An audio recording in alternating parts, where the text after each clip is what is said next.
El siguiente podcast es patrocinado por y para la Orden Mundial de Viudas. ¿Qué tal a todos? Sean bienvenidos a la edición número, no me acuerdo qué número es, de, de este podcast. El día de hoy vamos a platicar de un tema bien chingón, bien interesante, el mundo de la lucha. Quizá el último gran boom a nivel mundial de la lucha profesional, que es la época de los noventas.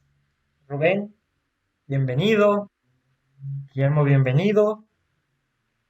Hoy esto va a estar bien interesante, es un tema que nos va a dar muchísimo de donde podamos platicar. Vamos a irnos a las generalidades porque podemos sacar 3 episodios de este tema. Carnalito, adelante, dale. Les damos pues un saludo a toda la gente en esta noche pues especial, ya que sin meternos a tanto rollo, pues fueron elecciones en toda la República. Vamos a ver resultados, vamos a ver qué tanto va a mejorar esto. Al fin ya sabemos que pues los que decidimos somos nosotros y los que actúan son ellos. Pero bueno, esperemos que la gente haya ejercido su voto y pues vamos a darles lo que es la introducción de lo que sería el tema que vamos a hablar esta noche. Vamos a hacerlo lo más ameno posible, lo más dinámico, porque es extenso. Se puede decir que se puede decir que es el último gran la gran revolución del wrestling. Digo, ha habido muchos alrededor de todos los años. Si nos vamos desde los años 30, cuando el Golden Triangle monta las bases de lo que iba a ser la lucha libre profesional como un espectáculo. Exacto. Nos podemos ir a la lucha a los años 50, que es cuando entra de lleno la televisión y empiezan alrededor del mundo las transmisiones de televisión con la lucha libre haciendo un espectáculo rentable. Nos podemos ir a la época de los 70, donde empieza la extensión de los territorios alrededor del mundo, no solamente en Estados Unidos, también aquí en México. Pero, y pues obviamente los 80s, que fue, empezó a crecer el fenómeno de ser territorial a ser un fenómeno nacional. Pero el tema que quisiéramos o que queremos tratar esta noche son los años 90. Los años 90 para el mundo del wrestling, yo creo que iba a la par de lo que era el mundo en general. Tuvimos los años 80 y hablo en Estados Unidos y en México con crisis económicas, con crisis políticas, y empezó la famosa era Reagan en Estados Unidos, los Reaganomics, y una nueva esperanza moral para Estados Unidos después de los años difíciles en los 70s, que empezaron a crear lo que fueron los superhéroes en muchos aspectos, y iba de la par de la lucha libre. En Estados Unidos, Vince McMahon, el día de hoy, exactamente en 1982, le compra la empresa a su papá y a los otros 3 accionistas, entre ellos Gorilla Monsoon, para ahora sí tener el control al 100% de lo que es la WWF, que pues hay que decirlo, ya para esa época era uno de los territorios más importantes. Con ello forma lo que es la era rock and wrestling. Con esto empieza a crecer, extender su territorio, o más bien extenderse a toda la nación, pero bajo la primicia de un producto enteramente familiar, con gimmicks infantiles, con historias un poco sacadas de, por así decir, superhéroes y otros temas.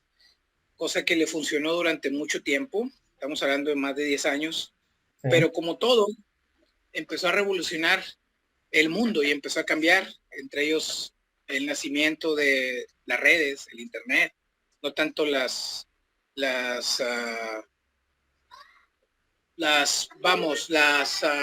sociales, sino el internet en general. Y con ello el cambio de la música. Tuvimos lo que fue la época del rock alternativo, el grunge, la irreverencia en la televisión, la irreverencia en la radio, la irreverencia en el cine, y obviamente la lucha libre no se podía quedar atrás. Se llegó a estancar, se llegó a hacer un espectáculo pues que ya no que los que habíamos crecido, obviamente voy a hablar de mi persona, pues era interesante cuando tenías 5, 6, 8, 9, hasta 12 años, pero vas creciendo y dices, pues, ¿qué sigue? Eso ya no me divierte. Yo ya soy un adolescente, ya tengo otras expectativas, otros pensamientos, y entonces empieza empieza a gestar la revolución del wrestling. No sé si me puedan apoyar en esto. Para ti, Mike, ¿cuál sería el momento donde empieza a cambiar el wrestling a nivel? Vamos a empezar por Estados Unidos y luego nos vamos por otros países. Ok. Primero viene el término, bueno, es que viene el final de la Golden Era para la WWF y empieza el término como tal. Yo considero que es cuando se viene el problema del uso de esteroides, donde Vince tiene que ir a la corte. Y cuando Vince tiene que ir a la corte y se vienen las demandas y sale todo el listado de gente que estaba inmiscuida en el consumo de esteroides, y estuvo a nada Vince de estar en la cárcel, a nadita. Tiene que empezar a mover de nueva cuenta su modelo de negocios. ¿Y por qué me enfoco en Vince? Porque para bien o para mal, aunque la WWF no era el producto luchístico con mayor calidad, en cuanto a lucha libre como tal, sí era el más rentable. La NWA y la WCW en este caso eran un producto luchístico enfocado en fanáticos de lucha, pero quizá no tenía el mismo grado de rentabilidad que lo que hacía Vince. O sea, Vince te vendió una experiencia increíble. Pero regresando al punto original, se viene el problema de esteroides y con el problema de los esteroides viene la salida de Hogan y se empieza a ir mucha gente. Viene el problema de Ultimate Warrior, que también era otra de las cartas importantes para la empresa de Vince. Y él tiene que empezar ahora con la construcción de nuevas estrellas o nuevas figuras. ¿Y cómo va a limpiar su imagen y la imagen de su compañía? Pues obviamente tiene que empezar a enfocarse en talento que ya no eran superhéroes, que ya no eran mastodontes, pero que eran más reales. Ya no podías buscar héroes de caricaturas o héroes de cómics, porque tenías que ofrecerle al público algo más real. Y ahí empieza lo que es la siguiente era, que es la nueva generación. Quizá no era un híbrido como tal, pero había una diferencia muy marcada entre luchadores como Ultimate Warrior o Hulk Hogan, que eran muy predecibles en su accionar, no porque fueran malos, bueno, Warrior sí lo era, pero vaya, su gimmick se los pedía a trabajadores sobre el ring. Y pongo dos ejemplos muy claros, Bret Hart y Shawn Michaels. Y puedo poner incluso más arriba a Shawn Michaels que a Bret Hart, porque Michaels era el paquete completo de lo que todo luchador debe de ser. Era un excelente performer, era un excelente luchador, sabía contar historias increíbles, o sea, te podía llevar. Shawn Michaels fue, y Bret Hart también lo hacía, pero en un modo quizá un poco más seco. No transmitía lo mismo que Shawn Michaels. Y al venir la nueva generación, también empezamos a ver que del otro lado, la WCW empieza a llevarse estrellas que Vince ya no quería. Llega el Macho, llega Hogan. Mucha gente que se fue de la WWF llegan a la WCW. ¿Y qué hace la WCW? Tienen que empezar a reencuadrar a todas esas estrellas de maneras diferentes para que sean rentables. ¿Por qué? Dentro de todo este cambio generacional que hubo, tú ya no le podías vender a la gente a Hulk Hogan como el héroe que te decía que le tomaras vitaminas y tu leche en la noche, porque ya a los niños como tú ya les daba huevo a Hulk Hogan. Tienen que quitar a Hogan de televisión y tienen que reinventar a Hogan. Por un lado crean nuevas estrellas y por el otro lado las estrellas que tienen las tienes que volver a crear de una manera diferente para que siga siendo rentable tu producto. Porque la sociedad ya no era igual. Los niños de los 80s en los 90s ya eran adolescentes, ya querían otras cosas. La música había cambiado, ya no estábamos escuchando a Cyndi Lauper, ya estábamos escuchando a Pearl Jam o a Metallica. Eran temas muy distintos, o sea, venía muy marcado. En los 80s escuchabas a Wham, en los 90s era Pearl Jam. Era muy diferente la conceptualización de la vida para los niños.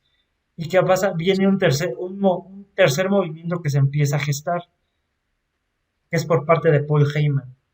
Paul Heyman entiende perfectamente que él no va a ser un competidor directo para la WCW o para la WWF, porque no tenía el capital de Ted Turner y no tenía el poder que tenía Vince moviendo muchísimas piezas del ajedrez. ¿Qué hace Paul Heyman, perdón? Bueno, empieza a trabajar con talento que tiene mucha experiencia a nivel internacional, gente exitosísima como Eddie Guerrero, Dean Malenko, Chris Benoit, Perry Saturn, empieza a llevar talento mexicano porque sabe que, o él conocía que la lucha mexicana podía ingresar de una manera mucho más vistosa al mercado americano, pero no con luchadores de la vieja escuela mexicana, como el Perro Aguayo o Ángel Blanco, Sangre Chicana. Ellos no iban a ser vistos por la afición. Debías de llevar el estilo mexicano que estaba rompiendo en ese momento, que era el estilo de lucha aérea, con gente como Rey Misterio Jr., Psicosis, Juventud Guerrera, La Parca, Supercaló. Llega toda esa camada. Paul Heyman entendía que él no iba a competir con las empresas grandes, pero él tenía que tener un diferenciador muy importante en su producto. Y si estamos llegando a una época donde casi todo te lo venden como extremo y en el cine todo era extremo, pues él te va a vender al Extreme Championship Wrestling. ¿Y cuál es el movimiento que hace Paul Heyman? Ok, yo ya no quiero ser parte de la Alianza Nacional de Lucha. ¿Por qué? La WCW se deshace de la NWA. Empiezan a trabajar con la SW. Pero si Heyman quería vender su nuevo concepto, él no podía vender un concepto con un título que su base era la lucha, que su base era el estilo puro, no iban a cazar. Heyman tira, corre en el ángulo donde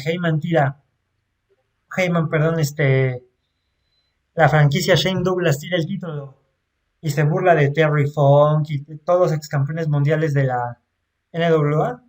Y de esa manera empieza a gestar un nuevo movimiento con gente que quizá de niños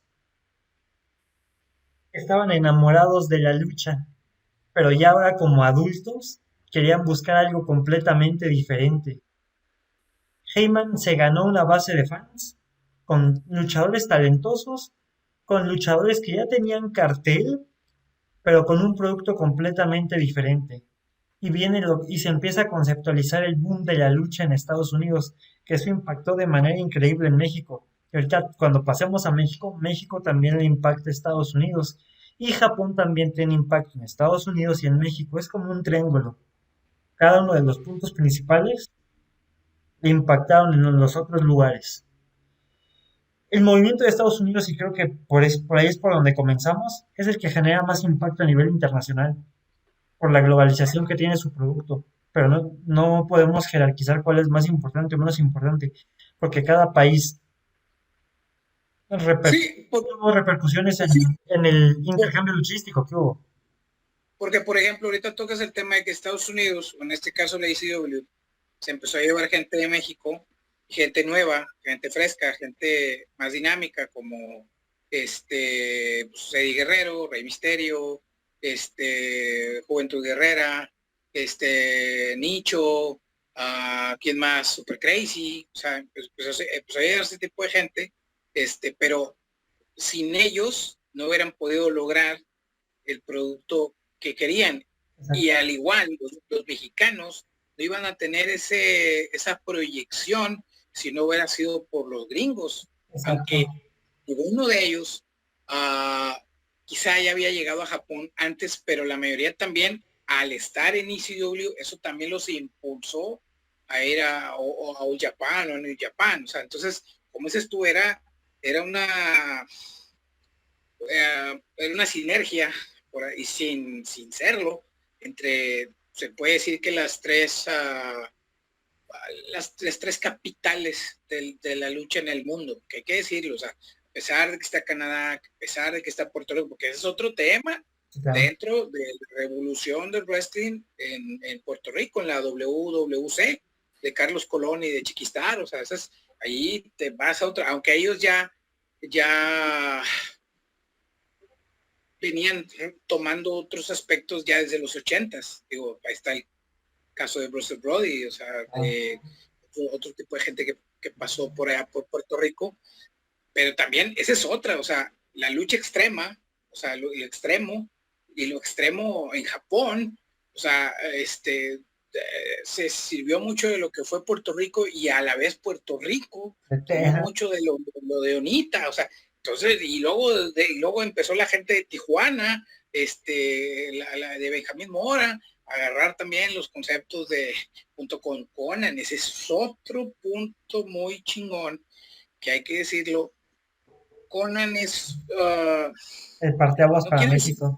No quiero decir que sea una piedra angular de toda la revolución en México, pero es una persona muy importante para lo que es la revolución del oeste de México. Por ejemplo, Guillermo, que es más joven, ¿qué has sabido o cómo te has permeado de lo que fue la revolución de los años 90 en la cuestión del wrestling? ¿Tú cómo lo ves? O sea, te digo, a lo mejor no te tocó por ser muy joven, pero de alguna manera te tuvo que haber impactado colateralmente. Sí, en teoría de lo que he sabido de la generación de los 90 en cuestión del wrestling era que, como habían dicho, se había estancado hasta un cierto punto. Con la nueva generación de luchadores en WWF, Shawn Michaels, Bret Hart, Diesel, todos esos, no eran malos, pero como dicen, se había estancado la situación, los storylines, todo eso, lo que causó que hubiera pues mucha rotación de luchadores o luchadores que se iban para WCW y viceversa. Lo que yo siento que fue ese boom de los 90 que volvió a darle vida a lo que es el wrestling fue precisamente el storyline de los Outsiders. A la llegada de Scott Hall a WCW como un invasor, llegando e imponiéndose, personas como Eric Bischoff y otros preguntándole si trabajaban si venían por parte de WWF. No, ellos, o sea, junto con Kevin Nash, simplemente decían que venían por su cuenta, a lo que decían que también había un tercer outsider, pero lo iban a revelar después, a lo que se reveló ya en lo que es el pay-per-view de Bash to the Beach, cuando retaron a Macho Man, a Sting y a Lex Luger, ¿verdad? Era. Sí, de hecho sale lesionado Lex Luger. Sí. Y se empareja lucha, ahora sí ya 2 contra 2, vamos a ver una cosa, la lucha no estaba mal, o sea, estaba movida, debemos trabajar a Nash y a Hall machacando, castigando a Savage y a Sting, y una lucha interesante, o sea, como dices tú, podemos tomar muchos puntos. Mike tocó primero lo que fue el punto de inflexión de los cambios que se tenían que dar en el wrestling a raíz del problema de los esteroides con Vince, de que tuvo que cerrar su empresa Ico Pro, porque Ico Pro era el distribuidor de los esteroides a la gente. Tuvo que cerrar su Federación Internacional de Bodybuilding, exacto. Bodybuilding Federation la tuvo que cerrar por lo mismo, por obvias razones. Pero amén de eso, tocaste el tema de Paul Heyman, porque Paul Heyman viene trabajando en el wrestling desde principios de los 80. Ese cuate ha estado como Paulie Dangerously en AWA, estuvo en WCW, estuvo en muchas empresas, cosa que a veces las nuevas generaciones, ellos piensan que es Paul Heyman el manager, Paul Heyman el manager de Lesnar, el manager y no, o sea, Heyman tiene toda la vida trabajando, como Eric Bischoff tenía toda la vida trabajando en wrestling, desde que fue comentarista con AWA, que él empezó como comentarista de AWA. De hecho, Eric Bischoff pudo haber llegado a WWF desde el año de 1990, hizo un, hizo un tryout para comentarista dentro de en Saturday Night Main Events, y le pusieron una escoba. Prácticamente le dijeron que pues, esa escoba tenía más talento que Eric Bishop a la hora de hacer el tryout. No lo hicieron al aire, obviamente fue una grabación que tenían los creativos, pero le pusieron una escoba y le dijeron, ¿sabes qué? Pues vete a ganar la vida con esta escoba, pues tiene más talento de lo que tienes tú. Obviamente Eric Bishop se la cobraría años después, cuando le dan, ahora sí, el control creativo y la gerencia de la WCW, pero ese es otro tema que vamos a ver más adelante. Sí, claro. Yo creo que un punto de inflexión también en la lucha libre o en el cambio del wrestling para lo que se iba a gestar en los años 90, amén de lo que se veía con Eastern Championship Wrestling, cuando The Franchise avienta el título de la NWA. Yo creo que podemos otra vez la televisión otra vez por cable. Van a decir muchos, güey, pero la lucha libre ya tenía la televisión por cable desde los años 80. Sí, pero la diferencia estaba en que la televisión por cable estaba cambiando.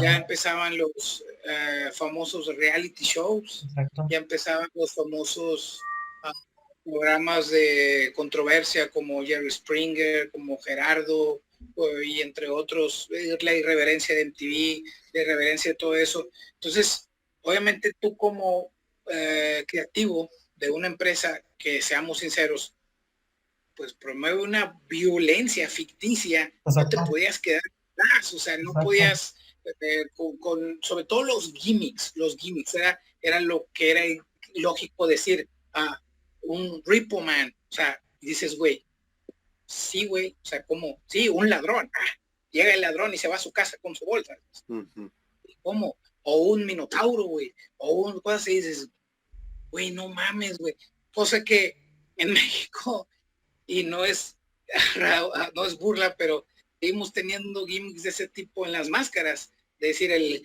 un cometa negro, y dices, o sea, güey, wow, ¿dónde nació ese cometa negro? ¿Qué comerá ese cometa negro? ¿Tendrá familia ese cometa negro? O sea, y todos esos pinches nombres de luchadores que dices, güey, no mames. Bueno, eso era, por así decir, era la fórmula básica. Sí, la fórmula básica de los gimmicks en Estados Unidos. Cosa que, como dices tú, la NWA, pues no los tenía, o sea, o tenía muy, pero muy poquitos. O sea, ya tenías un Harry Race, tenías un Ric Flair, tenías un Dusty Rhodes, tenías un Magnum TA, tenías un Tully Blanchard, tenías un Larry Zbyszko, tenías un... Güey, pues, mi pinche nombre. A lo mejor sí tenían personales estrafalarias como, por decir... a Flair. No sé. No tanto Ric Flair. Por ejemplo, un Jesse Ventura. Que si se fijan, volvemos a lo mismo. WWF siempre tuvo luchadores de este tipo, empezando por Buddy Rogers. Buddy Rogers era el antítesis de Lopez y de Verne Gagne, o de algún otro campeón de esa época. Él era el gimmick del chulesco, el estrafalario, el exótico, como quieras llamar.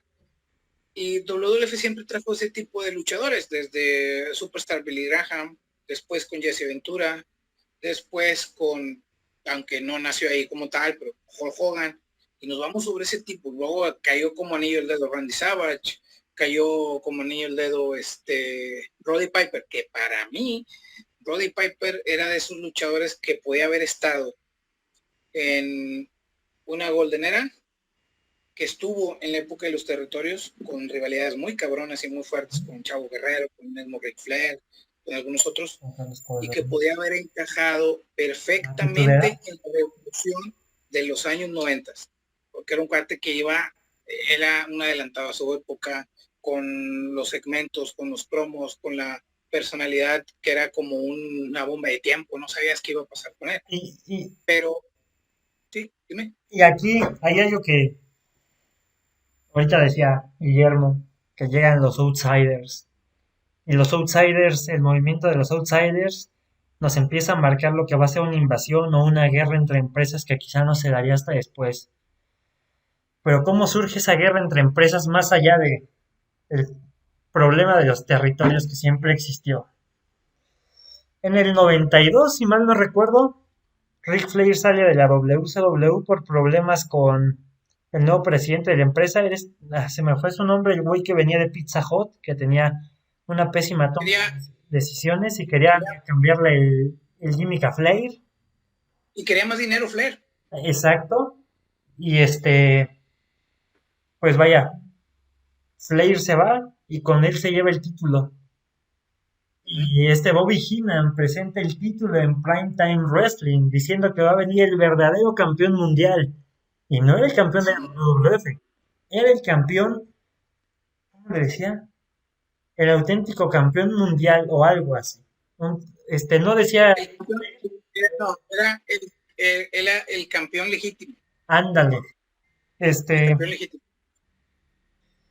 Llega Flair y obviamente que aparezca el título de la WCW en la programación de la WWF, pues es un putazo muy grande. Y que vuelve a pasar primero la movida es de Flair con la WWF. Años después viene Alundra Blaze y se va de la WWF y aparece en Monday Nitro tirando el título a la basura. O sea, ahí estábamos empezando a conectar lo que iban a ser los hilos para pues el nacimiento de la guerra de los lunes por la noche y que como catarsis es poner a los outsiders ahí con Hulk Hogan y vamos a cambiar a Hulk Hogan de técnico a rudo. Se muere Hulk Hogan y nace Hollywood Hogan. O sea, esa parte de la conceptualización y creación del NWO fue un boom. O sea, hasta la fecha el NWO sigue teniendo repercusiones bien cabronas. El movimiento del NWO superó mucho más que la lucha profesional. La NWO llegó a lugares que la lucha profesional no pudo haber llegado. Y ahí pudimos ver a un Dennis Rodman, a un Karl Malone. O sea, la NW estaba como pan caliente en todo. Y ya nos estamos yendo muy lejos. Sí, sí. Es que en el caso, por ejemplo, y volvemos a lo mismo, lo que es no llamo la colaboración, sino la colaboración indirecta entre todas las capitales del wrestling. Eso de las invasiones de las empresas ya se había visto en Japón, antes de verse aquí en Estados Unidos, pero volvemos a lo mismo, fue en los años 90. O sea, todo eso se gestaba en los años 90. Y con esto voy a México. ¿Qué pasaba en México en esa época? Pues teníamos el estancamiento, por así decir, de la lucha libre en México, porque no había transmisiones de televisión. Por aquel veto del regente de hierro Uruchurto en los años 50, en los cuales pues ya no podía haber funciones de televisión, o más bien funciones de lucha libre televisadas. Entonces prácticamente se volvió un espectáculo pues de ir a la arena. Cuando yo siempre he dicho que la lucha libre necesita de la televisión, siempre lo ha necesitado. No puede ir la lucha libre sin la televisión. Entonces, obviamente, pues a mediados de los 80 empiezan las transmisiones otra vez de la empresa mexicana de lucha libre. Empiezan a transmitir, empiezan a surgir la gente como Sangre Chicana, Emilio Charles, el Faraón, la Fiera, y empieza ese cosquillita de ver las transmisiones de la lucha libre, pero no había otra más, aunque había otras empresas como pues la UWA, pero pues no había transmisión de televisión. Estaba el famoso pabellón Azteca, que estaba en el Estadio Azteca, que de ahí pues salió mucha gente, pues ahí está el Trío Fantasía, Super Muñeco, Super Ratón, Super Pinocho y algunos Rocky Star y algunos luchadores, pero no había esa cuestión, o había por así decir, un monopolio, entre comillas, porque la empresa mexicana de lucha libre surtía de luchadores a otras partes de la República. Entonces, que pues yo te contrato esto y así, tenés sus plazas. Pero llega una persona muy importante en la empresa mexicana de lucha libre, Antonio Peña. Antonio Peña empieza a la lucha libre mexicana, empieza a conectarle esa irreverencia a finales de los 80s, empieza con las edecanes, empieza con las luces, empieza con la comercialización, pero las mentes arcaicas de la empresa mexicana de lucha libre pues no lo aceptan, lo dejan ir, y es donde nace la AAA. Y aquí, por ejemplo, en el caso de ustedes como niños, porque en esa época eran niños, por ejemplo, tú, Guillermo, ¿cómo veías esa cuestión porque yo te aseguro que lo primero que viste de lucha libre mexicana fue AAA? Niégame. Sí, Ya sea por la comercialización que había o por la sonera de televisión. sí, definitivamente. Fue la AAA. O sea, a fin de cuentas, lo que hacía llamativo de la AAA eran pues los mismos luchadores, los luchadores enmascarados, todo eso, la comercialización, las funciones de las arenas que estaban por todo México, llamaban mucho la atención. O sea, tú como niño, pues, no te puedes poner muy a la lista de decir, un vuelo así, por encima, ¿estás de acuerdo? No, no, o sea, ni tampoco los llaveos, ni nada de eso. Pues, nada más veías a dos luchadores o tres o cuatro darse en la madre y era lo que te divertía. Pero realmente fuera, o sea, ya creciendo y viendo las luchas de aquellos tiempos, dices, no, era otra cosa, la verdad. Era, era algo sumamente, eh, era algo que tal vez podía trascender más allá. O sea, como dicen, las empresas como la SW, WCW se llevaron muchos luchadores, mucho talento mexicano porque era lo vistoso, la lucha aérea. Ya no era tanto el ras de la luna, era la lucha aérea, era lo más vistoso, lo en aquel entonces.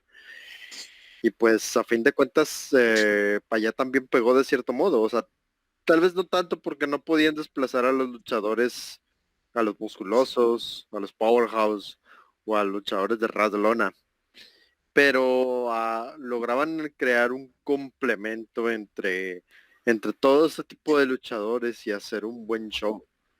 O sea, en sí lo que era el AAA era lo que te brindaba, esa técnica de lucha aérea. Pero, por ejemplo, digo, acá tocamos el tema de AAA, pero el boom de la lucha libre mexicana nació antes de AAA. El Consejo Mundial. El Consejo Mundial de Lucha Libre. La empresa mexicana de lucha libre, te voy a decir con estos tres, con el perro aguayo, 100 caras y el vampiro canadiense. Y el vampiro canadiense fue una cuestión que no se había visto aquí en México. Y muchos van a decir, no, es que ve cómo llenaba el santo, no, es que Blue Demon, no, es que fulano, no, eso no lo niego. Pero lo que veías era un cabrón pero tan malo, güey. Llevar a 50,000 mujeres, güey, a la Monumental Monterrey. Mi esposa odia la lucha libre, la aborrece, güey, porque no le gusta ese tipo de cosas. Pero ella me decía, yo era fan de ir a ver al vampiro. Y tú pasabas a las 5 de la tarde por la Monumental Monterrey y estaba lleno. No había dónde estacionarse, tenías que estacionarte a 10 cuadras, porque era un puto fenómeno lo que era el vampiro canadiense. Era un cuate limitadísimo, pero llevaba gente y llevaba masas. Y vaya que ese cabrón pisó AAA hasta muchísimo después. O sea, no fue un güey que dices, oye, pues se fue a AAA como 100 caras, perro aguayo, Octagón, no. O sea, vamos, ese boom nació, obviamente, hay que ver que iba de la mano de Peña. Eso, yo, como joven en esa época, en los principios de los 90, yo veía que había una presencia muy significativo en los medios para la lucha libre. O sea, hoy en día agarran a choteo la lucha libre en comerciales, en a lo mejor alguna entrevista esporádica, en no sé, pero no, antes tú tenías a Paco Stanley y tenías atrás 4 luchadores, los tenías en un programa, los tenías en esto, los tenías en Ricolino en las tarjetas, los tenías en álbumes, los tenías en, o sea, fue fue un boom literal la lucha libre en México. Y ya en una época donde pues tú ya te enterabas, sin internet todavía, pero ya te enterabas por la televisión, por cable, por las revistas, que había otra lucha en otras partes del mundo. Pero aún así, el producto te llenaba lo que estábamos consumiendo aquí en el país. O sea, y de ahí es donde entra la cuestión de Japón. ¿Tú qué nos puedes decir, Mike, que eres el especialista de Pro Wrestling? ¿Cómo fue ese boom en los 90s del puro wrestling Japón? Digo, a pesar de que ya estaba desde los 50s con Ricky Dawson y luego ya en los 60s con Giant Baba y con Antonio Inoki, pero ¿cómo se gestó ese boom? ¿Cuál fue el detonante de ese boom en Japón? La década de los 90 para Japón yo creo que es como la época, no sé si decirla de oro, pero pudimos ver quizá las 2 empresas más grandes de Japón en su apogeo. Tenía All Japan de comenzar la construcción con los 4 pilares, que es Misawa, Kawada, Akira Taguei y Kenta Kobashi, porque ya se iba a hacer la transición de la salida o el término de la carrera del Gigante Baba y el retiro de Jumbo, Tsuruta. Tenían que comenzar con la construcción de nuevas estrellas, pues los eligen a ellos.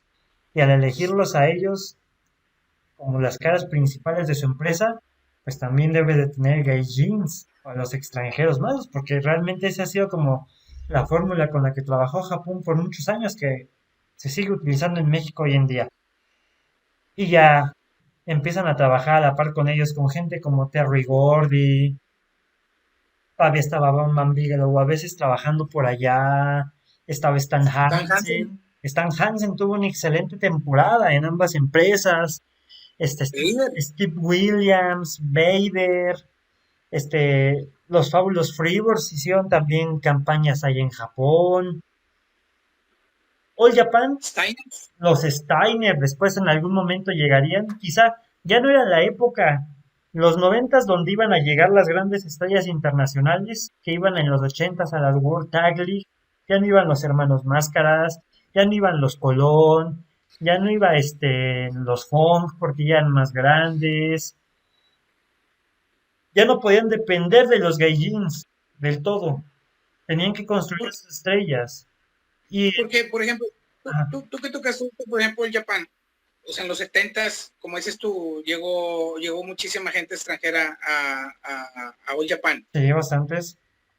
¿Cuál tú crees que haya sido la diferencia de All Japan de los 90s a la All Japan de los 70s? ¿El buqueo?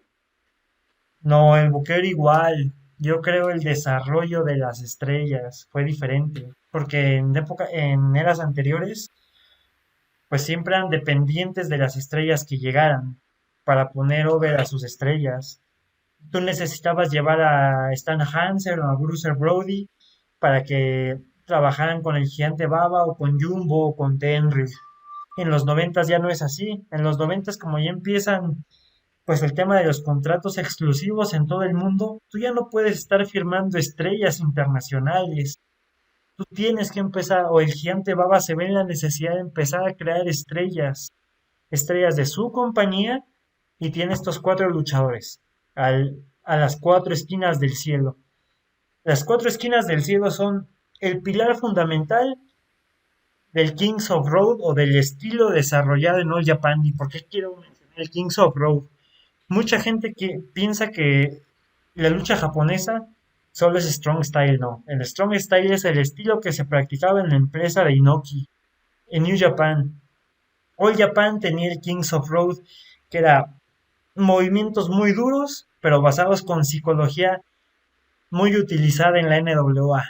Te estaban vendiendo Yo, ahorita que tocas, ¿cómo diferencias, por ejemplo, para la gente que no está muy metida, el Strong Style con el Kings of Road, pero para algo un poquito más simplificado? O sea, por ejemplo, yo te puedo decir, bueno, vamos a ver, el wrestling, ¿cuál es la diferencia del wrestling a la lucha libre mexicana? Bueno, pues el wrestling es más carisma, más show, más psicología dentro de, obviamente manejo de los promos, y todas esas cuestiones. Y la lucha libre, como dices tú, pues el llaveo, los lances, la cuestión de las máscaras. O sea, ¿cuál sería? Porque a lo mejor para un extranjero, o sea, en este caso un mexicano o un norteamericano, dice, güey, ¿cómo puedo diferenciar el Strong Style del Kings of Road? el Kings of Road tiene como pilar fundamental la psicología. Y la psicología es la base del Kings of Road. Te están contando una historia con un desarrollo muy importante en el combate. Y a partir de ello van a empezar a poner movimientos duros, pero no solo se basa en movimientos duros. La base es la psicología, el storytelling. Eso es importante, la historia que te están contando. En el Strong Style, lo que Inoki buscaba era legitimizar la lucha. Y él no iba a utilizar tanto psicología del ring y menos storytelling. Él buscaba la legitimación de la lucha. All Japan tenía la psicología sobre todo. Eso era para Baba. Y eso es lo que hacía al gigante Baba uno de los mejores bookers, a mi parecer, en la historia de la lucha. El desarrollo de la psicología. Inoki no utilizaba la psicología. Inoki utilizaba que la lucha se viera legítima. Por eso es que Inoki buscó trabajar con boxeadores, con peleadores de judo, para darle a la lucha ese plus. En calidad luchística, All Japan era mucho mejor que New Japan Pro Wrestling. Y pueden ver como recomendación la serie de luchas que tuvieron Misawa con Kawada, Kenta Kobashi con Misawa, con Akira Taue, cuando fueron equipo todavía, cuando estaban trabajando también el Miracle Violence Connection. Híjoles, realmente en calidad de lucha, All Japan superó por mucho a New Japan Pro Wrestling. Era oro molido All Japan. All Japan era lo que ninguna empresa en el mundo te podía ofrecer. Tenías a Doc Fornas, a Phil Lafon, era increíble. Y del otro lado, nos tenemos que ir con New Japan. Tres mosqueteros. Exactamente. Antonio Inoki ya también iba de salida, porque Inoki buscaba un lugar en el parlamento japonés. Y él sabía que tenía que hacer la construcción de nuevas estrellas. Ellos ya habían tenido los ángulos de invasiones de la UWF a New Japan, con la salida de Akira Maeda y Yoshiaki Fujiwara. Generan este ángulo, se van, regresan, se vuelven a ir, y ahí se empieza a generar también el movimiento de lo que es el shot fight, que eran combates híbridos, que a la postre se convierten en las hoy conocidas artes marciales mixtas. Antonio Inoki. Pero eso vendría por UWF con Satoru Sayama. Exactamente, pero ese movimiento tiene una repercusión hasta finales de los 90. Antonio Inoki empieza a buscar que su producto sea más conocido a nivel mundial. Él tenía muy en claro que quería que la lucha fuera legítima, buqueada, con booking, pero que se viera duro, real. Por eso subían a soltarse chingadazos cabrones. Quizá no había un storytelling tan fuerte, pero los madrazos estaban buenos. Pero hay otra cosa que en los 90 le ayuda mucho a New Japan Pro Wrestling, que no tenía All Japan. All Japan, su última estrella de peso junior fue Onita. Onita se fue porque Chavo Guerrero le lastimó una pierna. Ya no podía hacer lo mismo. Exacto, ya se fue, ya no podía hacer lo mismo. Ya no tenían a su estrella. Ya no tenían al personaje de Tiger Mask porque Misawa se había desenmascarado. ¿Qué hace New Japan? Empieza a llevar pesos junior de un montón de lugares del mundo. Lleva a Dean Malenko, lleva a Chris Benoit, lleva a Eddie Guerrero, lleva a Negro Casas, lleva a Fit Finley, lleva a Tuco de Scorpio, lleva a X-Pac, lleva a William Regal.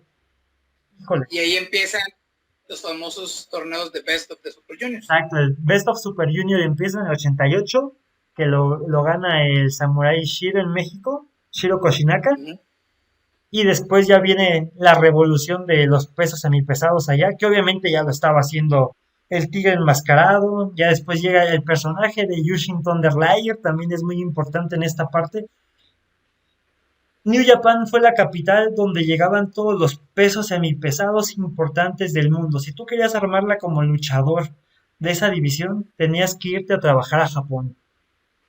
En un torneo de 20 luchadores tenías 12 naciones diferentes y en el mismo grupo tenías a un irlandés como Finlay, a un mexicano como el Negro Casas, a un canadiense como Benoit y a un gringo como X-Pac, por ejemplo, que era el One Two Three Kid. ¿Qué pasa? Esa exposición de talento de peso semipesado empieza a llamar mucho la atención de fanáticos jóvenes de la lucha. O sea, niños se empiezan a interesar en el producto de New Japan porque ven a gente volando, porque ven a gente como Yushin Thunder Liger con un traje impresionante, pero ellos estaban en la mitad de la cartelera. Y nos tenemos que ir al tope alto de la cartelera con los tres mosqueteros, con el Gran Muta, con Masahiro Chono y con Shinya Hashimoto, que son las personas que van a cargar con la compañía de Inoki por esa década. Y estamos viendo que tienen a un luchador que aunque es japonés, se forma en Estados Unidos con un gimmick bien chingón como el Gran Muta, que tienes a una persona como Masahiro Chono, que era un excelente luchador porque era un alumno de Lutes, pero que no acababa de conectar con... Oye, Ajá, y de Great Muta con una doble personalidad, claro. como Kenji Kenji Muto y Muto, Great Muta. O sea, ahorita, por ejemplo, Guillermo tocaba el tema de él como niño, que es lo que le llamaba la atención, los vuelos, el espectáculo que estaba brindando lo que es el luchador mexicano en esa época, ajá. más allá del, me voy a ver cómo lo veía, del Yahweh contra Yahweh, o sea, lo que es el espectáculo en sí. Ahí volvemos a lo mismo de esa sinergia entre todas las capitales del wrestling, como dices tú. New Japan se nutre de ese tipo de lucha para posicionar su producto a sabiendas que tenía una competencia durísima, como dices tú, con las cuatro esquinas del cielo y con los luchononones en Carnival of Champions que estábamos viendo, como dices tú, pues no puedo llamarle trilogía de Misawa con Kawada, porque fueron un putazo de luchas, pero luego veías, como dices tú, veías el producto de New Japan basado en los pesos cruceros. Y ahí es donde vamos a Estados Unidos. Exacto. Con la revolución de los pesos cruceros en Estados Unidos.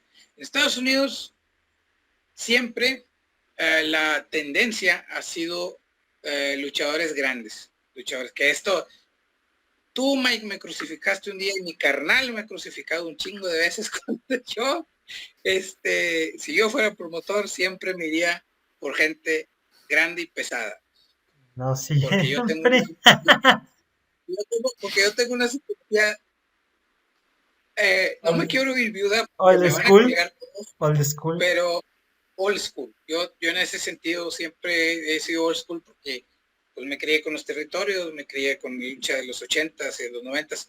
Para mí un luchador, para que parezca luchador, para ser luchador tiene que parecer luchador. Pero exacto, también es cierto que en esa época que veíamos, no tenemos internet, pero tenemos ya la televisión por cable. Y seguíamos viendo lucha libre americana, pero empezábamos a estancarse un poquito, pero de repente volteas a ver tanto la empresa mexicana de lucha libre y ves una lucha como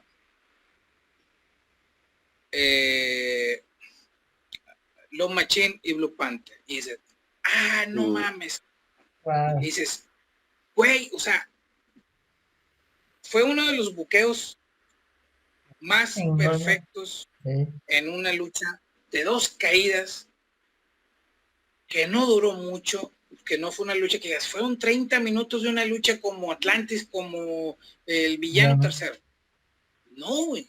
Fue una lucha rápida, si tú quieres, pero fue un buqueo magistral y fue un cambio que dices, mi Blue Panther era el pinche rudo y terminó la gente queriéndolo porque le partieron su madre. No se veía ese pedo antes en México.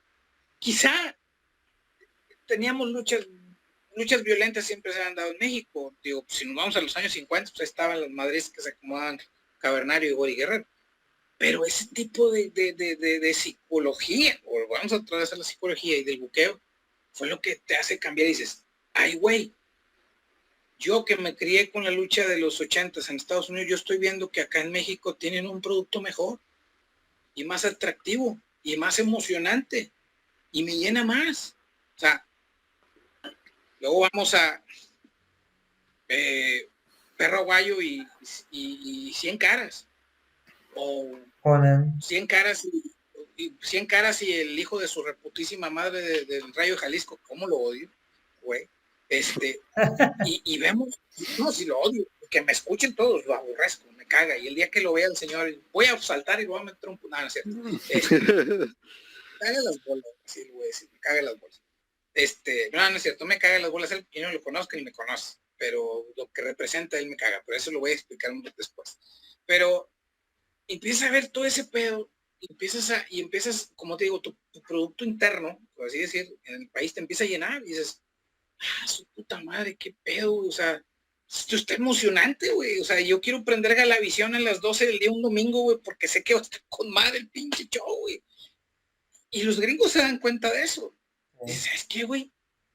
Vamos a traernos esos cabrones, güey. Pero aquí... Los chingados pesos cruceros, güey. Pero aquí hay algo muy importante para llegar a la división de los cruceros que se gesta en México. Ya hablamos de Japón y allá empiezan con los Top of Super Juniors, Best of Super Juniors y después el Super Junior Cup o el Super J Cup, que se las recomiendo mucho, las versiones del 94-95.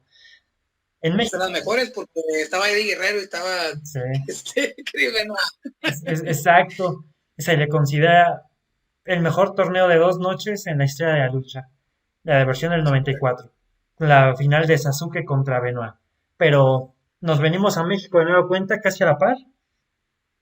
Estás diciendo el buqueo. Allí es muy importante Antonio Peña, por lo que él hace. Hay algo que yo destaco mucho de Peña que quizá no se menciona. ¿Cómo fue tan cabrón el señor para venderle una idea a Televisa, a la empresa que transmitía, la empresa mexicana de lucha libre, para que también tengan otra empresa de lucha que Televisa te pague, te administre la empresa de lucha, tú se la buqueas, tú eres el director, pero no eres el dueño.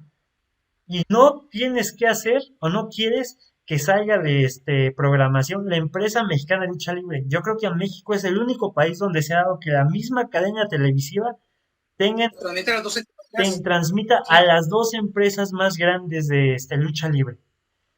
Que la misma Televisa transmita dos productos diferentes de lucha libre, como transmitía no sé, al Cruz Azul y al América, no lo sé, o sea, dos cosas completamente distintas en la misma. No, simplemente es como Japón, por ejemplo, New Japan es Asai TV. Ajá. Y recuérdame quién transmite a Samurai, me parece. Samurai TV. Ya está, y te vas viendo como si Asai TV transmitiera New Japan y All Japan al mismo tiempo. O sea, es como si en México en Canal 2 sacaran las peleas del Canelo y de Julio César. Más o menos estaría. Sí. ¿Cómo hace eso Antonio Peña? Y a partir de la construcción de los primeros años de AAA, donde se lleva talento de todo México, nos tenemos que ir al 94 en especial, que es quizá el año más rentable en cuanto a calidad luchística de AAA. Y hacen cuando los mundos chocan. Y cuando hacen el pago por evento en California, en el Sports Arena, que cuando los mundos chocan, llevan un show de lucha libre mexicana como tal a Estados Unidos, vendiéndoselos en un pago por evento a los dos países. O sea, la gente quedó en shock. O sea, los mexicanos sabían lo que era la lucha mexicana. Los paisas que están allá querían ver lucha libre mexicana, porque aunque trabajaban allá, pues crecieron viendo al Santo, a Blue Demon, al Matemático, a Blue Panther. O sea, les fascinó ver al Perro Aguayo otra vez allá en Estados Unidos. ¿Y qué pasa? When Worlds Collide es la punta de lanza, o es la muestra de la lucha libre mexicana con un estilo diferente, La nueva lucha la mexicana. nueva lucha mexicana, y eso posiciona a que fanáticos gringos que hoy en día maman la lucha mexicana, porque hay muchos que la maman y les fascina la lucha mexicana, conozcan a un Rey Misterio Jr., conozcan a La Parca, conozcan a Psicosis, conozcan a este Heavy Metal. De esa parte, sin When Wars Collide y sin lo que hizo Inoki en New Japan, no podemos llegar a lo que tú estabas diciendo, que era la revolución de los pesos crucero en la WCW. Por ejemplo, en el caso de Guillermo, tú, ¿qué estilo, por ejemplo, que te llena más como consumidor? ¿El estilo old school, la psicología con tipos grandes, o la cuestión de cruceros, sin llegar a los excesos que se ven, digo, sin oírme viuda, a los excesos de vuelos y vuelos y vuelos y vuelos y vuelos y vuelos y vuelos? Yo prefiero un estilo híbrido. O sea, no solamente no irse de un extremo a otro extremo. Me gusta que una lucha tenga de todo, tenga psicología, tenga sus momentos de vuelo, tenga sus momentos de arras de la lona. ¿Por qué? Porque pues eso le da variedad y le da fluidez a una lucha, a un libreto en sí. Si, si tú le das mucho de algo a esa lucha, se llega a viciar y se vuelve muy tediosa, muy tediosa. Este, pues ahora también mucho tiene que ver la gente, que la gente hace la lucha. Depende de cómo reacciona la gente también. Tú te das cuenta si la lucha se vuelve amena, se vuelve fluida o no. Los mismos luchadores se inyectan de la energía de la gente. Si la gente se ve apaciguada, se ve calmada, los mismos luchadores no le echan las suficientes ganas a veces. O sea, como que a veces están así como que para cumplir y ya, o están viendo así de como que pues ahora qué hacemos.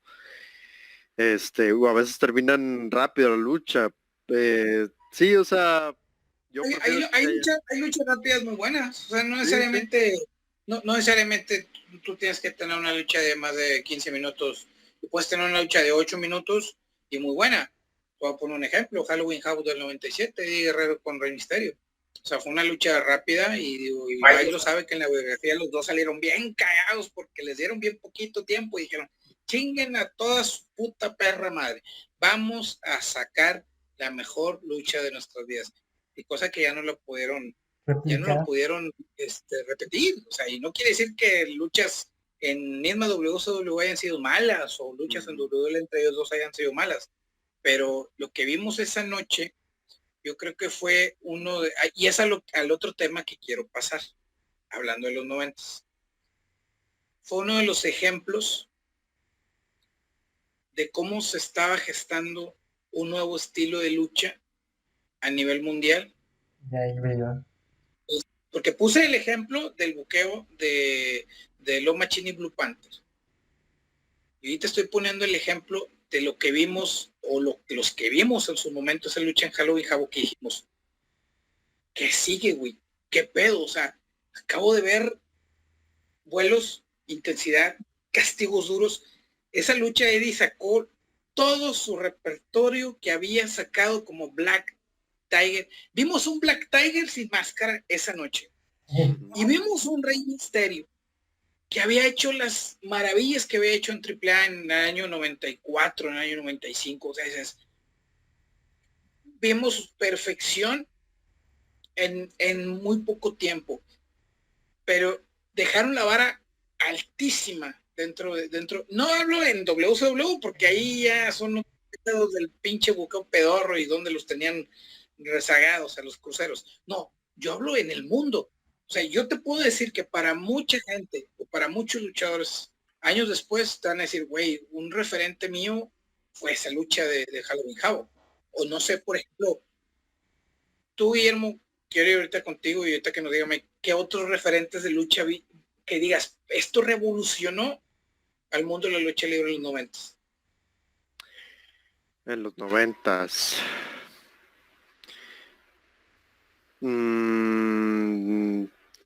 Pues en sí, ciertas estipulaciones que entraron, como por ejemplo la lucha de la Iron Man Match, pues era una lucha que no se había visto en sí. Era una lucha que a lo mejor era mucho tiempo que le estaban dando, porque pues seamos sinceros, 1 hora de lucha, pues realmente cuando se había visto. Está cabrón. Sí, o sea, ¿y qué luchadores iban a aguantar tanto tiempo? No, deja tú el aguante físico. ¿Y qué tanto podías hacer? O sea, en 1 hora, era demasiado tiempo. Sí, porque yo como espectador, si a mí me dicen, oye, voy a ver a fulano de tal, voy a ver a Solar y a Negro Navarro luchar 1 hora, y dices, no mames. Sí, güey. no, man. No. Bien, güey, o sea, no mames, güey. Pero Pero pues tienes a estábamos... y tienes a Shawn Michaels. ¿Tú crees que hayan sido o hayan revolucionado al wrestling? O sea, porque una cosa es decir, oye, tuvieron una lucha muy buena. No, yo estoy hablando de revolución. O sea, ¿tú crees que haya revolucionado al wrestling esa Iron Man match de WrestleMania 12? Sí, porque era algo diferente a lo que ya nos tenía acostumbrados la lucha libre norteamericana. Los típicos gimmicks, los powerhouse, como tú dices, los luchadores musculosos que pues más que nada interactuaban con la gente y te hacían tantos 2, 3 movimientos así y pues la gente se prendía y así, pero estos eran 2 luchadores que a lo mejor físicamente no eran tan voluminosos, tan musculosos como un Hulk Hogan, pero te dieron algo completamente diferente en un tiempo todavía más allá de 1 hora, porque se extendió todavía la lucha más allá. ¿Cuántos Iron Man match han habido después de esa lucha? Muy pocos. Muy pocos. O sea, muy porque pocos. Dices, güey, o sea, ¿a quién metes? O sea, obviamente, a lo mejor un Benoit o un Eddie Guerrero hubieran hecho un Iron Man match muy bueno, o últimamente un Adam Cole con un Johnny Gargano. O sea, sí, o tuvieron hace poco un Iron Man match, ¿no? Creo que no, tuvieron una de 2 o 3 caídas, la cual pues, estuvo muy buena. Bueno, señores de NXT, yo sé que van a ver este podcast, yo estoy seguro que están poniendo atención y espero que algún día se les ocurra la gran idea de hacer un Iron Man match entre Johnny Gargano y Adam Cole, que no son mis favoritos, pero yo creo que podían dar un luchón. O sea, por ejemplo, Mike, ya yo di un ejemplo, Guillermo dio un ejemplo de una lucha que revolucionó a la industria en los 90s. Un ejemplo de una lucha que tú digas, esto revolucionó la lucha en los 90s. En cuanto a calidad de lucha no lo revolucionó, pero por el movimiento que gestó sí, fue Bash at the Beach del 96, la lucha de los Outsiders contra Sting, Macho Man y Luger, y la salida de Hogan para ser el tercer Outsider, fue lo mismo. Lo que hizo la NWO hasta la fecha sigue teniendo repercusiones. Sin una NW no hubiera habido el concepto de los Vipers, no hubieran existido los boricuas en el consejo, no hubieran existido las invasiones en México, todo por lo que causó la NWO. Y quizá no es una idea 100% original de Bishop, porque eso viene en parte de los gringos locos y en parte de la invasión de la WWF a New Japan. Pero yo creo que el fin del pago por evento de Bash at the Beach del 96 es el cambio del mundo de la lucha en la década de los 90. La NWO causó tanto impacto que tú podías ver señoras, mujeres, hombres que nada sabían, no sabían un pedo de lucha, pero traían playeras de la NWO. O sea, la mercancía de Hogan, Nash y Hall se vendía como pan caliente. Y era justificable, o sea, le estabas vendiendo a la gente un ángulo de unos güeyes invasores que te iban a romper el hocico a tu empresa y querían tomar el control de tu empresa. Y ese era el eslogan de NW. Nosotros estamos tomando el control, we are taking over. O sea, ¿Cómo se lo vendías a la gente que un año atrás habían estado comprándote el ángulo del bien contra el mal, que tenías invasores y que te iban a deshacer a todo tu elenco?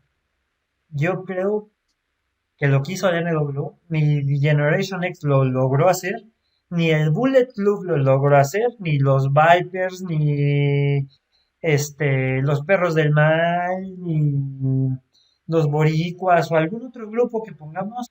La mejor facción que ha existido en el mundo de la lucha es la NW por todo lo que ellos gestaron, que hasta nuestra actualidad se sigue viendo.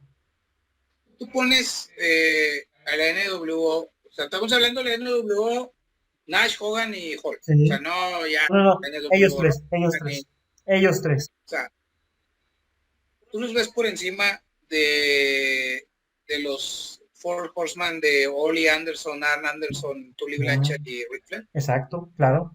Porque afuera, en el mundo de los fanáticos casuales, quizá no saben quién es Ole Anderson o Tully Blanchard, pero la gente sabe quién es Hogan, quién es Nash, quién es Hal. O sea, los Four Horsemen eran unos rudos old school, eran rudos para el mundo de la lucha. La NW eran rock stars. O sea, tú querías ser parte de ese grupo, tú querías estar en onda como lo hacía la NW. Sí, eran anarquistas a fin de cuentas. Exacto, eso es lo que te vendió la NW y hasta la fecha se sigue replicando. El Bullet Club no existiría sin la NW. ¿Qué diferencia hay? Por ejemplo, ahorita Memo toca anarquistas.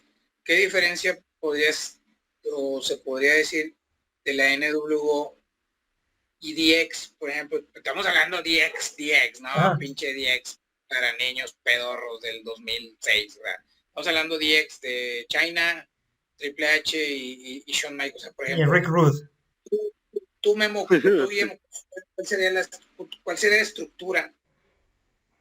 La diferencia que tuve, obviamente va a haber un chico de diferencia, o sea, lógico, pero la estructura en sí, ¿cuál piensas que sea la diferencia?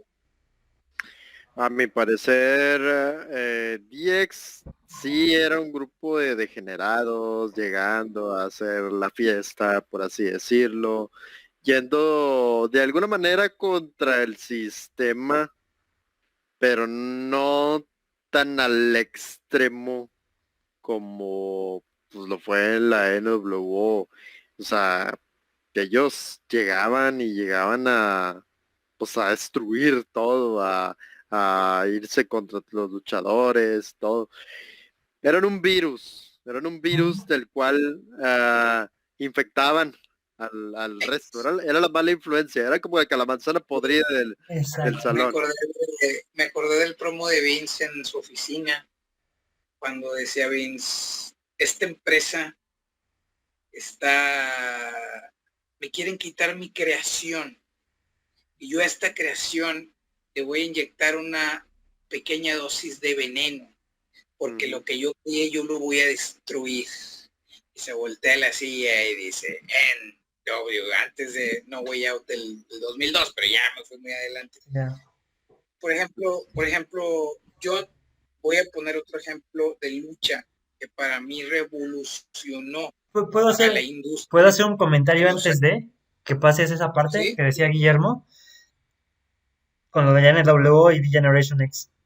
Yo creo que la NWO eran anarquistas que te corrompían el sistema, eran rockstars, eran cool, pero ya eran adultos que tenían una justificación de por qué iban a corromper el sistema.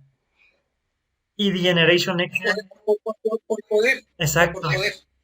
Y The Generation X no eran adultos, eran como pubertos que estaban jugando a ser adultos. Como cuando tú vas en la secundaria y estás de castroso, ese era como The Generation X para mí. Unos niños que estaban jugando a ser adultos. O podemos compararlo, por ejemplo, la NWO era una mafia. Ándale. Y The Generation X eran unos niños, unos jóvenes. Una pandilla. Ándale. Hay una diferencia. Exacto. Hay que diferenciar de una pandilla a mafia. La mafia Exacto. Es crimen organizado, es algo que tiene estructuras, que tiene bases, Exacto. que va a ir tomando el control, que va a ir corrompiendo un sistema. Y en el caso de una pandilla, pues la pandilla actúa por intereses personales y a veces actúa por arranques o por Exacto, nada, no tiene un porqué. exacto. Esa yo creo es bueno, lo que yo siempre he visto como diferencia entre una facción y la otra. Pero pues sí, básicamente. Podríamos, y ahora voy con esto, podríamos tener la superfacción o años después se creó una superfacción en base a esas dos como la NWO y DX con Evolution. No. No, ojo, no estoy diciendo que sea mejor, no estoy diciendo que sea mejor, pero ¿tú crees que la misma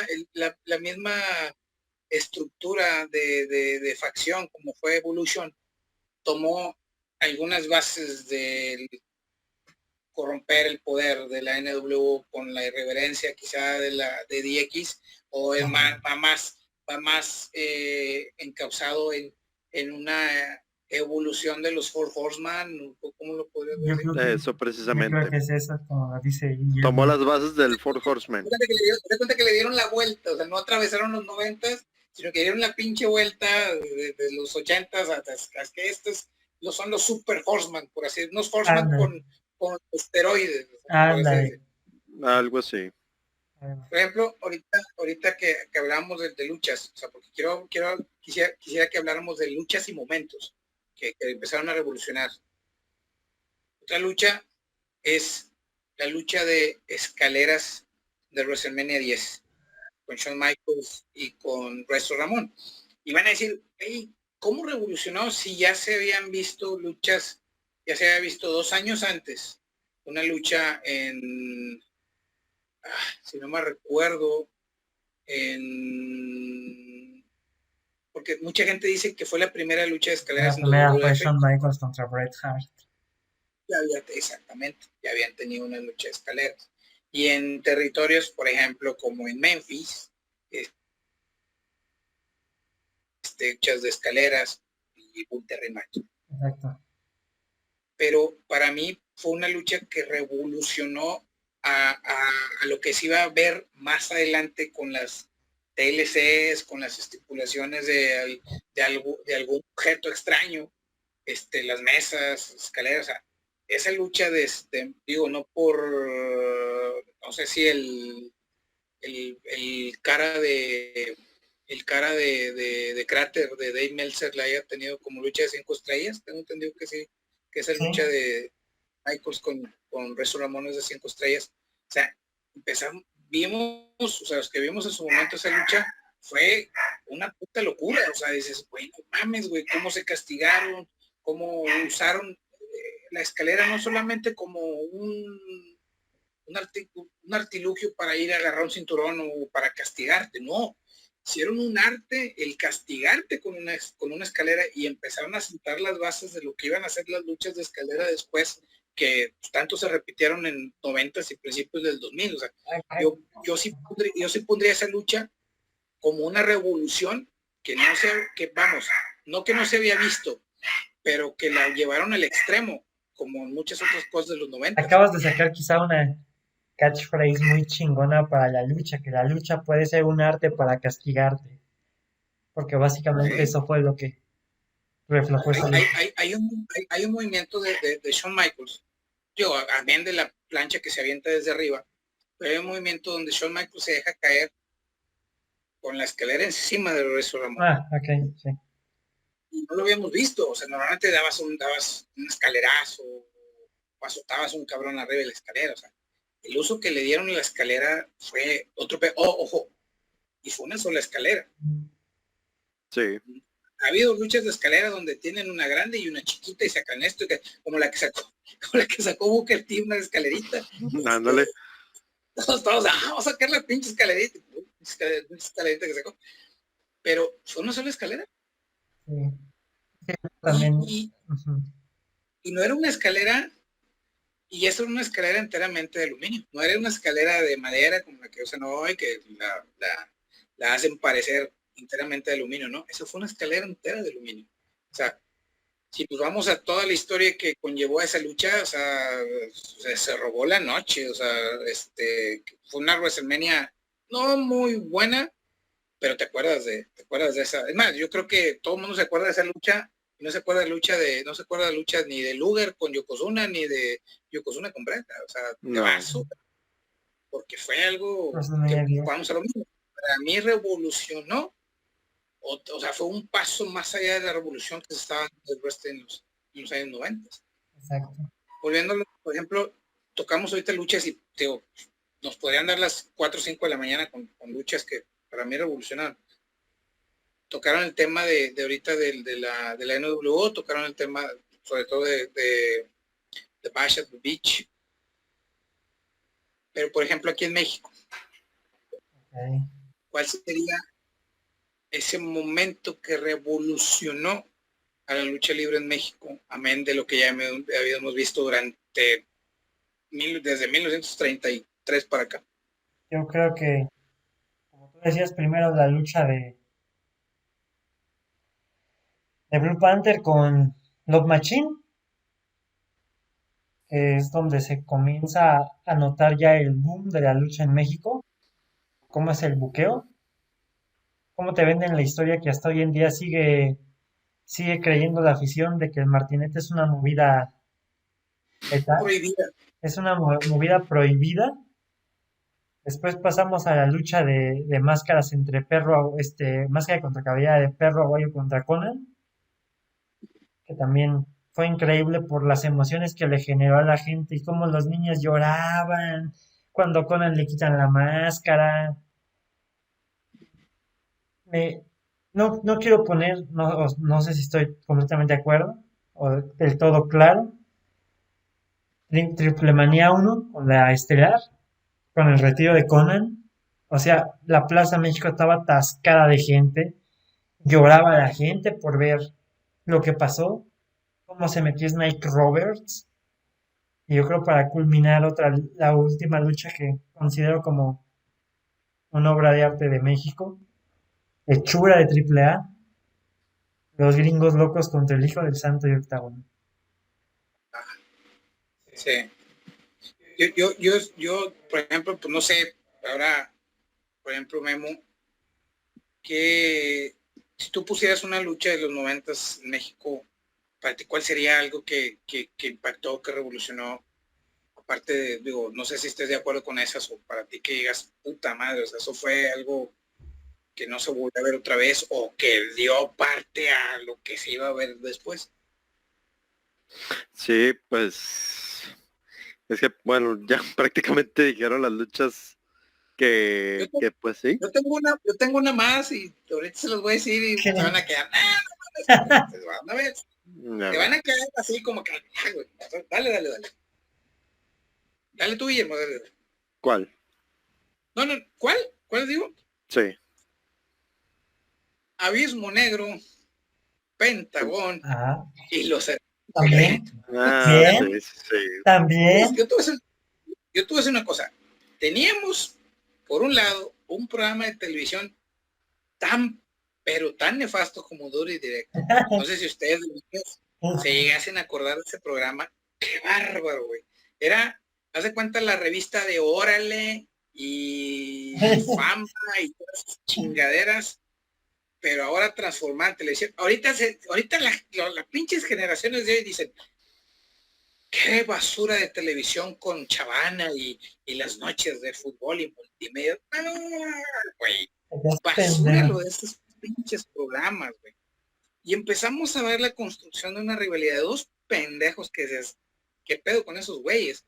Y veamos un pinche Abismo Negro. Que dices, Dios mío, me acuerdo, hay un promo. No es un promo, es una viñeta. Porque hay que diferenciar la promo de la viñeta. Ya. La viñeta. No sé cómo diríamos aquí en México. La verdad no encuentro yo la traducción. La palabra. Sí, pero ¿dónde va?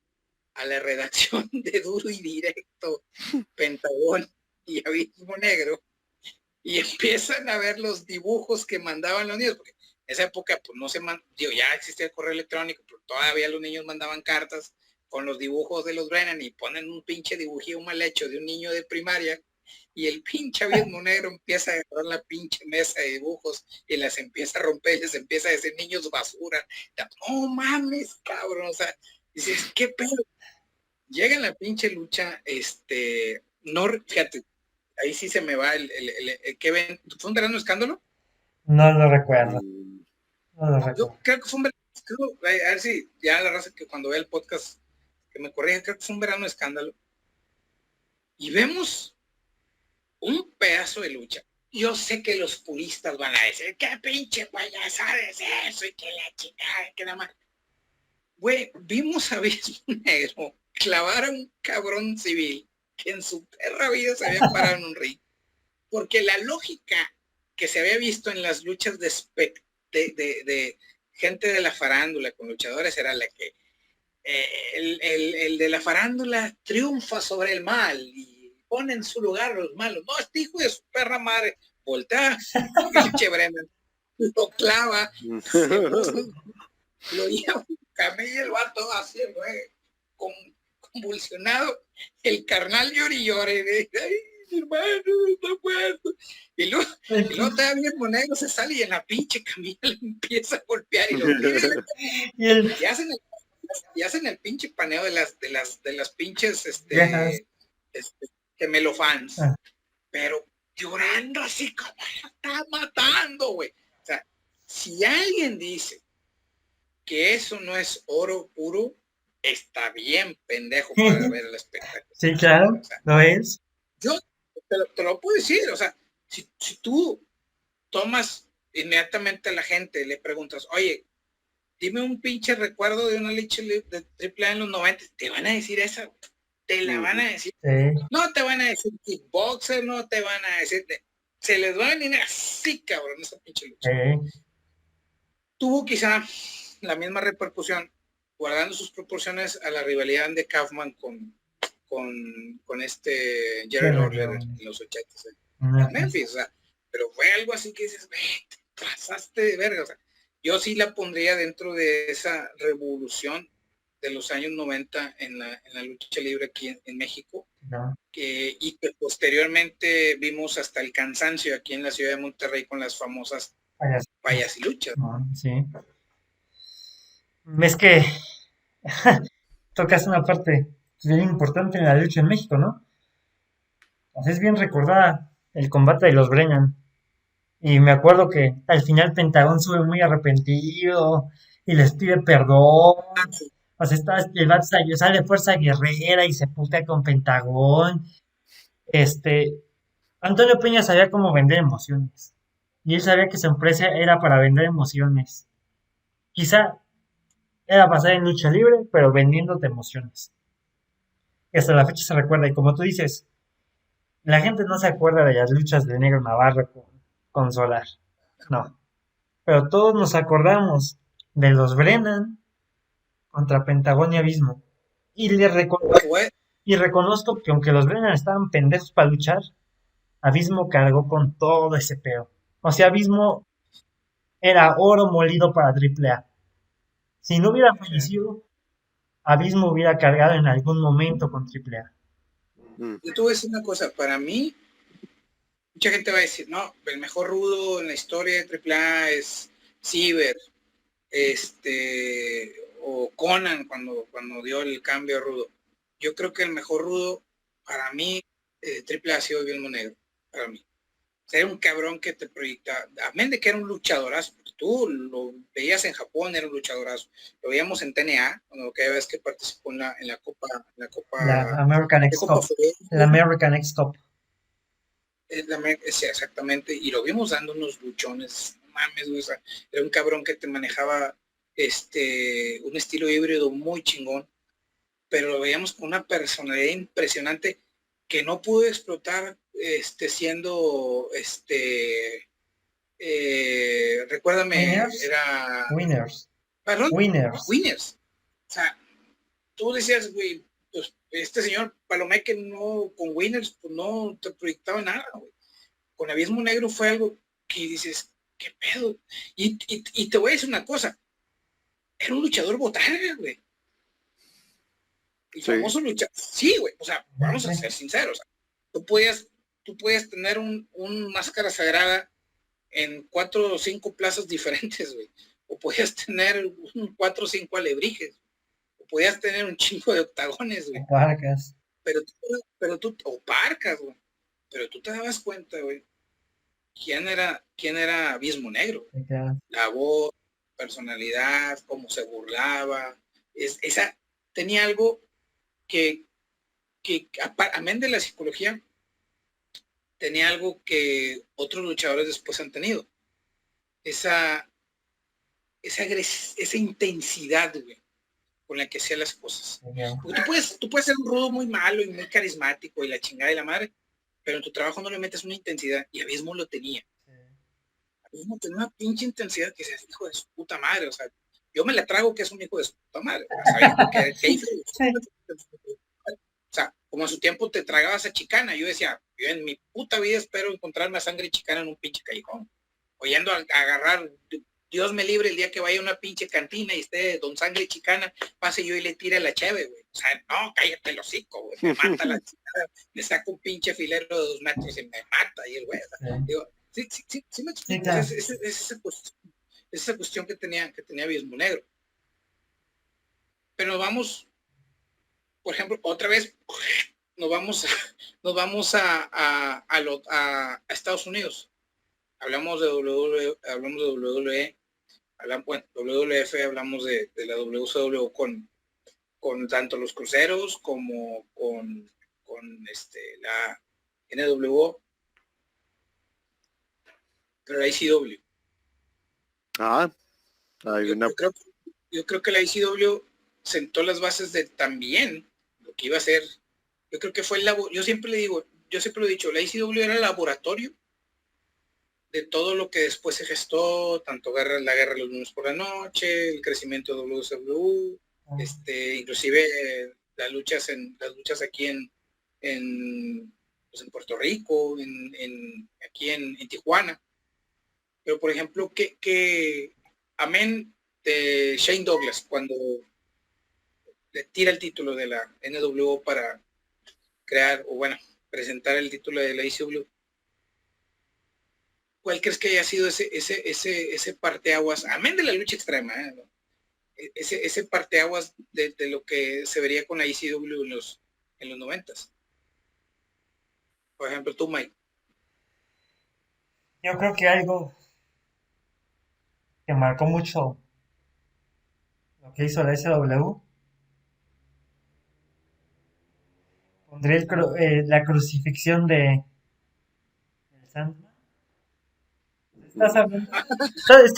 Estás hablando que en un programa de televisión y tú llevas un campeón olímpico que acaba de ganar la medalla de oro de lucha, crucificas a un cabrón en vivo en la programación de TNN. Oye, pero Engel era católico, ¿ah? Sí. Sí. Y Kurt Angle estaba bien emperrado, o sea, él pensaba que iba a haber lucha libre profesional como a Ric Flair o a Ricky Steamboat y le cortan un pinche ángulo con un güey crucificado y le están metiendo unos chingadazos con un kendo stick, o sea...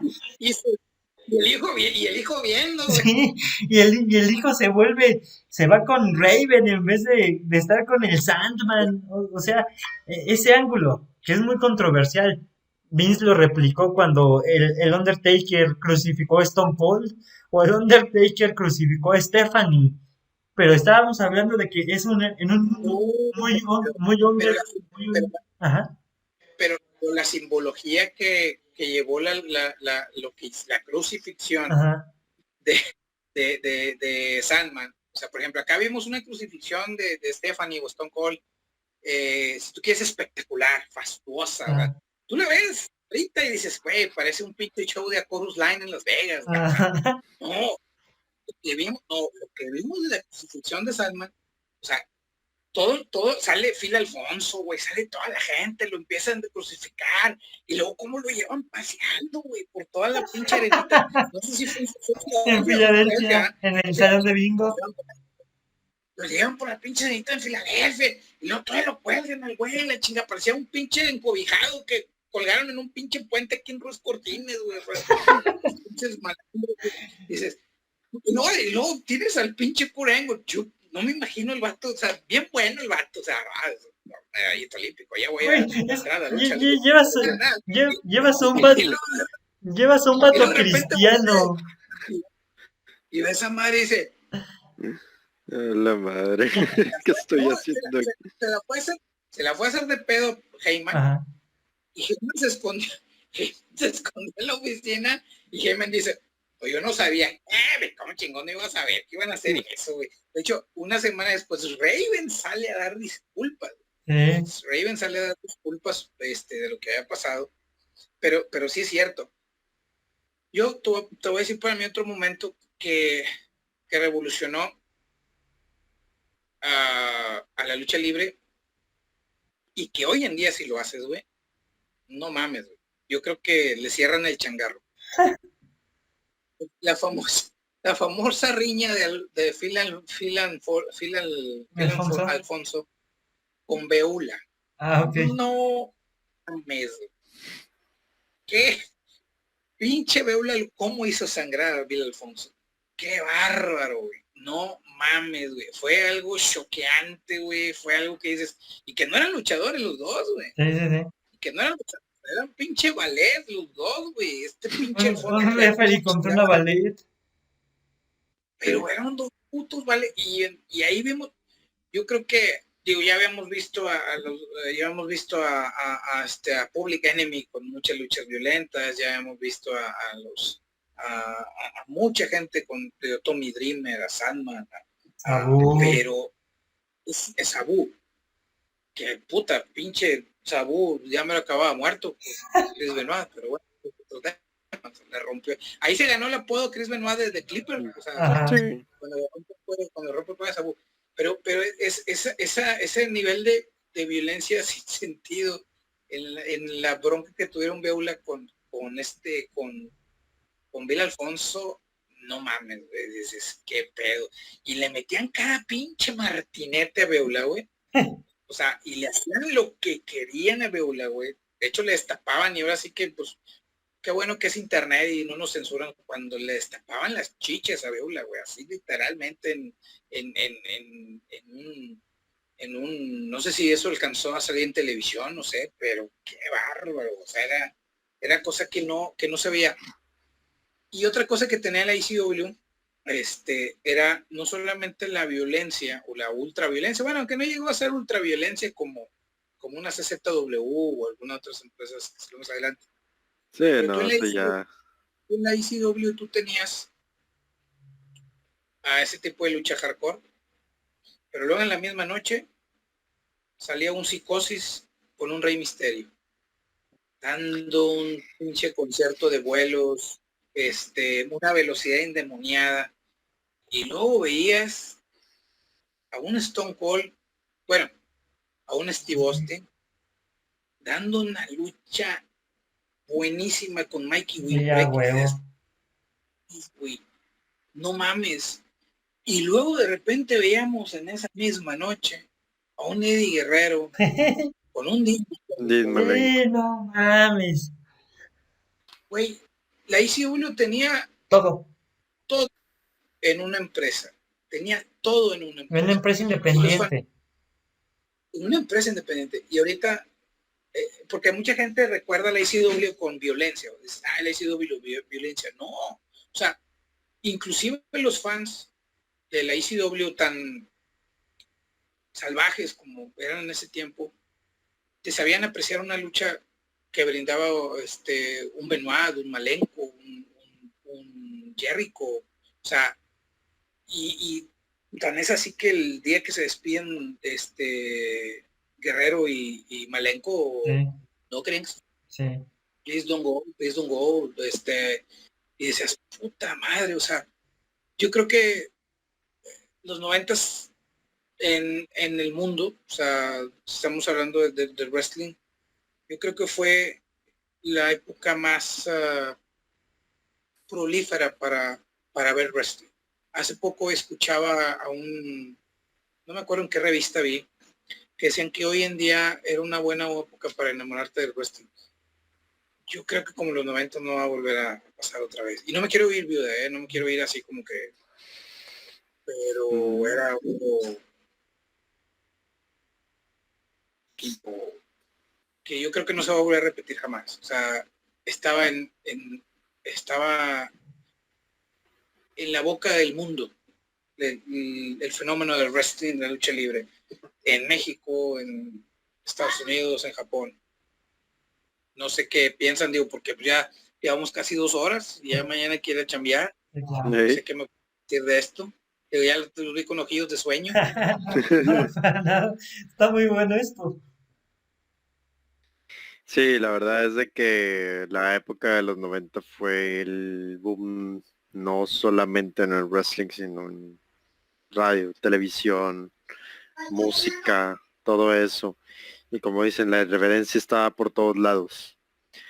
En el mundo del wrestling no era la excepción y era controversia tras controversia y te daban libertad creativa, a fin de cuentas. Sí. Era lo que, o sea, trataban de reinventarse cada semana, sacar algo nuevo, sacar un gancho que mantuviera pegados al público en los sillones, en donde estuvieran viendo la lucha. Pero eso era lo que daba, o sea, no solamente competían entre empresas, sino competían incluso con los mismos programas de televisión de aquel entonces. Generaron rating. Ahí el rating era ahorita también, pero no tanto, porque como quiera ahorita ya hay más alcance y diferentes maneras de ver la lucha por medio de plataformas de streaming y todo ese rollo. Pero antes era solamente la televisión o ir a verlos en vivo. Por eso el rating yo siento que importaba mucho más en aquel entonces. Sí, yo creo que la escalera de los 90 fue el antes y el después para el estilo híbrido que hoy podemos ver en día en la lucha libre. Sin los 90 y sin todo lo que pasó ahí, no existiría el mercado como lo vemos hoy en día. No podríamos ver a un Pentagón en All Elite Wrestling, no podríamos ver a un Rush en Ring of Honor, no podríamos ver a un Gran Metalik en WWE, a un Máscara Dorada en New Japan.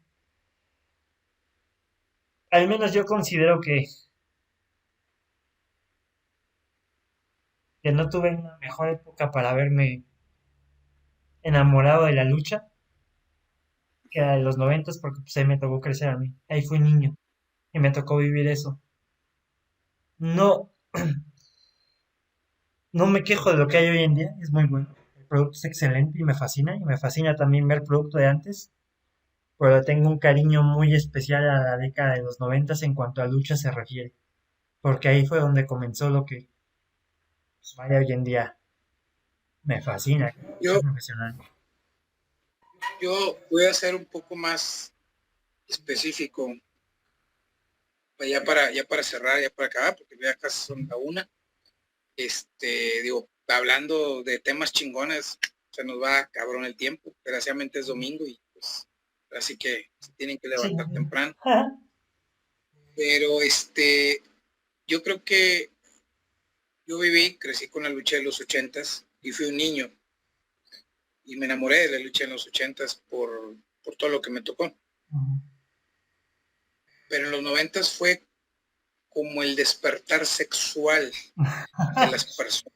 Ahí tú en los 80 sabías lo que era el amor de manita sudada. Ándale.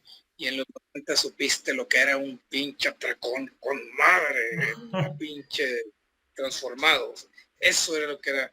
Era más allá de que sigue y tenías acá y tenías acá. Y sin una facilidad de ver muchas cosas como hoy en día. Antes tenías tú que buscar quién te prestara un videocassette, dónde conseguir una revista o dónde pedo, o sea, pero aún así éramos en los 90s, fans muy comprometidos con lo que era ese cambio, esa revolución que se estaba gestando. Y agradecidos con todas las empresas, porque si tocamos mucho el tema de AAA, pero también en la empresa mexicana y el consejo tuvo cosas excelentes y muy buenas en los 90s y otras empresas independientes en México, y tocamos solamente pues por encima New Japan y All Japan, pero pues, cuántas empresas también en Japón, inclusive femeniles. No tocamos el tema de Frontier. Eso yo creo que nos faltó esa cuestión de Frontier, pero pues eso igual lo podemos dejar un tema de lucha extrema, como ven, para otra semana. Estaría bueno. Yo creo que hay algo que se nos olvidó tocar en esta parte de la década de los 90s. Los fanáticos. Los fanáticos de la década de los 90s fueron un punto bien importante para todo este pedo. Ya era gente un poquito más educada porque ya no eran niños, ya estaban comentando en la adolescencia, y los fanáticos pusieron mucho de su parte para poder conocer productos de otros países porque se intercambiaban las videocintas con el llamado tape trading, y tú conseguías un VHS de All Japan y tú le cambiabas el VHS de All Japan por uno de México de AAA. O sea, estaba bien chingón. Quizá en México no se dio el tape trading tan cabrón porque no había, pero pues sí ibas haciendo de tu bonche de VHS para ver funciones de lucha libre y saber lo que estaba pasando en el mundo de la lucha. Hoy en día es bien fácil con la computadora, el celular. Pero antes incluso nos tocó ya después con los DVDs, que intercambiábamos los DVDs de lucha libre. Y eso era bien chingón, porque yo tengo te lo cambio por ese, te lo cambio por ese. Mucho del movimiento de los 90 se debe gracias a los fans. Los fans, es correcto. Yo creo que ya para acabar sería... los 90s también sería, y mi carnal Memo no me va a dejar mentir, es como aquella guerra sana que tuvieron Nickelodeon y Cartoon Network en los 90s. O sea, fue algo que empezaste a ver una revolución en la animación, cosa que no veías, porque yo sé que me voy a ganar muchos enemigos por las caricaturas. Y me tocaron a mí de niño, pero luego vimos esa revolución en los 90s que ay güey, o sea, yo creo que esa es la palabra que definiría los 90s en todos los ámbitos a nivel mundial. Una revolución. Revolucionario. Entonces, fue una revolución, fue revolucionario. En el caso del wrestling fue una revolución que sigue pues dejando muchas cosas hoy en día. Sí, exacto. No sé si ya, como si ya quieren despedir, chavos, que ya es tarde. No, ya lo Ya. no hubo una manera mejor para despedirlo que lo que dijiste. Una revolución, la verdad fue una revolución y que sigue dejando muchas cosas buenas para mí. Y te digo, si quieren tocamos cuando se pueda, igual esta semana la cuestión extrema, La lucha ya que está, vamos a ir haciendo nuestros podcasts en base a lo que está sacando ¿cómo se llama? Vice, Dark Side of Wrestling, que bueno. Dark Side of the Ring, sí, se los recomiendo mucho. Sí, ojalá, no sé, ¿cómo quieren despedir? Bye. Hasta luego, cuídense mucho. Hasta luego, nos vemos. Descansen. Este podcast fue patrocinado por y para la Orden Mundial de Viudas.